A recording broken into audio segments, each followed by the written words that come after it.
There is a dangerous myth we tell ourselves.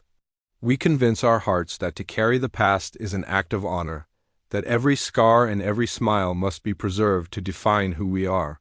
But there is a fine line between cherishing a memory and being held captive by it. True liberation is not in the gathering, but in the release. Before we continue, I want you to look in the mirror of your own soul and ask a single, difficult question. Are you truly living in this moment, or are you slowly drowning in the waters of yesterday? Deep within the heart of an ancient, sprawling woodland, there lived a bird of magnificent plumage. This creature was born to soar above the canopy, to dance with the wind, and to sing the songs of the sky. However, over time it developed a peculiar and fatal obsession. It could not bear to let a single moment fade into the ether. Whenever it experienced a thrill of joy, a pang of sorrow, or a harsh lesson, it would find a small pebble on the forest floor. With meticulous care, it would scratch the memory onto the stone's surface.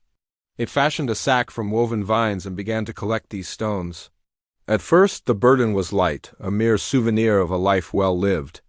The bird felt rich, carrying its history on its back. It told itself that, if it kept these tokens, it would never lose itself. It believed that the pain of the past was a teacher that must be carried, and the joy of the past was a comfort that must never be abandoned. But as the seasons turned, the sack grew distended and heavy. The pebbles of regret mixed with the pebbles of triumph, and together they formed a crushing weight. The bird's collection became an addiction. Every day brought new stones, and the pouch swelled. The skies, once its playground, became a distant dream. The bird could no longer glide effortlessly. Every beat of its wings was a war against gravity. It began to fly lower and lower, grazing the treetops, then the bush, until finally it was forced to walk upon the damp earth.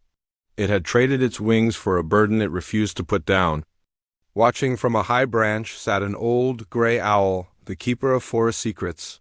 He watched the younger bird dragging its heavy sack through the mud, gasping for breath. "Traveler," the owl hooted softly, his voice like rustling leaves, "why do you chain yourself to the earth when you were made for the clouds?" The bird paused, breathless and defensive, clutching the sack tighter. "These are not chains," it argued. "This is my life. These stones hold everything I have ever felt, every tear I have cried, and every victory I have won. Without them, who am I?" The owl blinked his golden eyes, a look of deep sorrow on his face. "You are mistaken," he replied. "Those stones are the ghosts of who you were, not who you are.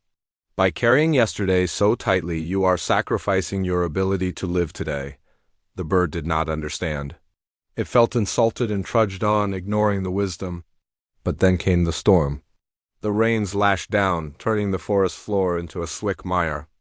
The bird tried to flee, tried to desperately lift its wings to escape the rising water, but the sack was now an anchor. It was trapped by its own treasures. Exhausted, unable to move, the bird collapsed. The weight it refused to release became the very thing that extinguished its light. It lay still, pinned down by a history that no longer mattered, crushed by the memories it thought would save it. When the storm cleared, the owl looked down at the silent figure. "A memory," he whispered to the wind, "is a map to look at, not luggage to carry. This tragedy is a mirror for our own existence. We are all travelers, and often we are all collectors. We hoard the insults of the past, the failures of our youth, and even the glory of days gone by. We carry them in our minds until our spirits are heavy and our energy is drained. We wonder why we are exhausted, why we cannot move forward, why we feel stuck.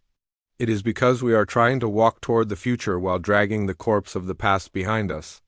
Just like the bird, we risk losing our present life because we are too busy holding on to a life that is already gone. But here is the beautiful truth.